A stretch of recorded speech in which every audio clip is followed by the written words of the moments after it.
Hey crafty friends, it's Andrea from Prairie Sky DIY.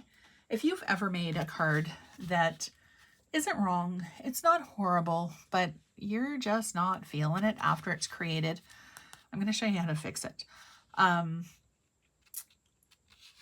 With this one, it's fine. It's celebratory, it's bright, it's happy, it's got circles and bling and all of the things. But really, honestly, with all that's going on in this card, your eye doesn't really know where to land, because we've got the 4 circles that are sparkly, which is fine, and the black, which really anchors them. Then we've got 7 pieces of bling. It was a birthday card. It needed to be festive. But again, with them being spread out all over the card, your eye doesn't really know where to land. So we're going to take this design, we're going to scale it back, and I'm going to show you how to take it from it's okay, but I don't love it, to this is a little bit better.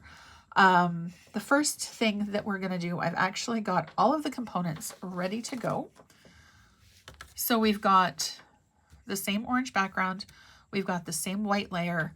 I bumped up the piece of designer series paper a little bit, and I chose to put the orange at the top to kind of help anchor our card. So it is basically in the same place. It's basically the same color scheme as our card on the left. But instead of having 5 circles, we are just going to have 3. We're going to have our sentiment, and we're going to have 2 of the blingy circles. I've already got dimensionals and tape on the back ready to rock. So the first thing that we're going to do is place our happy birthday. Now we want it so that it's going to draw your eye. So you can place it anywhere on your card that you would like. What's going to help draw your eye to it is the placement for the bling. So we're going to make this be the spot that your eye goes to first, not having all of these circles where you don't really know where you should be looking. So I'm going to aim, I think we're going to go here.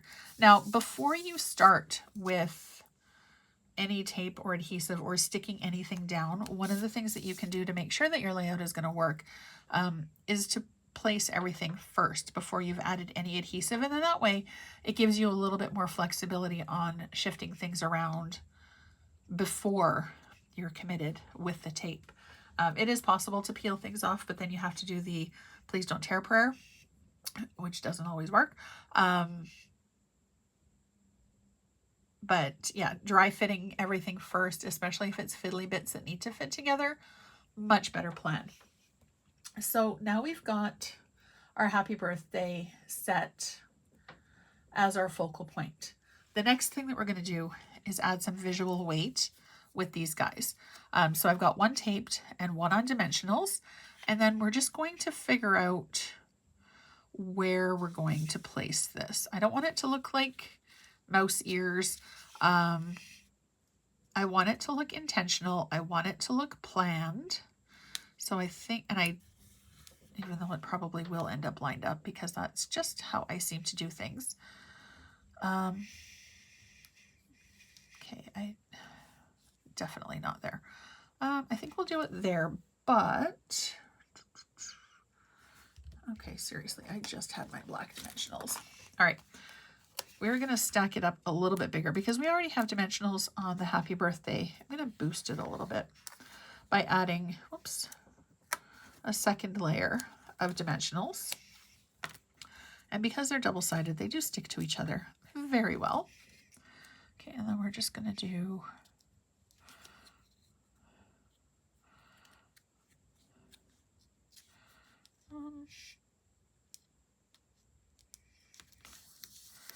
put this guy here.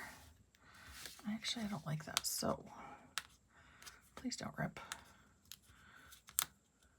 Please don't rip. All right.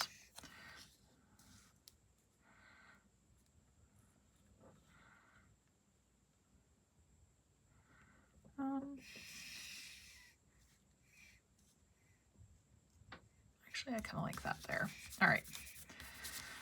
So we've got our circles that are weighted at the bottom it draws your eye. You know exactly where to look because all of the attention is focused now on the happy birthday. And now we're going to add some bling. There's a few different ways that you can add your bling so that it is more anchored. And your eye knows exactly where to go instead of trying to figure out where the most important part is on the card.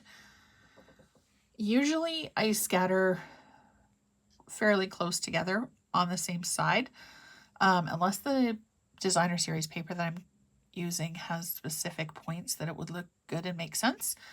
I like to do like 3 on one side, 3 on the other side. Sometimes I'll put them in a corner, so start with 1 in the corner and then 1 on either side. For this one, because happy birthday is our main piece, and that's where I want people's eyes to go, I think I'm going to put it right here. You could do on the circle. Actually, I think I'm going to do it there. I'm going to highlight the birthday, but I'm going to do a big rhinestone, pretty much center of the Y-ish, because I'm not measuring exactly. And then we're going to do a smaller one on either side. So it anchors, it draws your eye, it's got the sparkle. It's a little bit more cohesive and it makes more sense than this card did. I would probably use this card for a kid birthday, something where, you know, you want bright and blingy and lots. And this one is a little bit more subdued. It's a little bit more anchored. It's more drawn.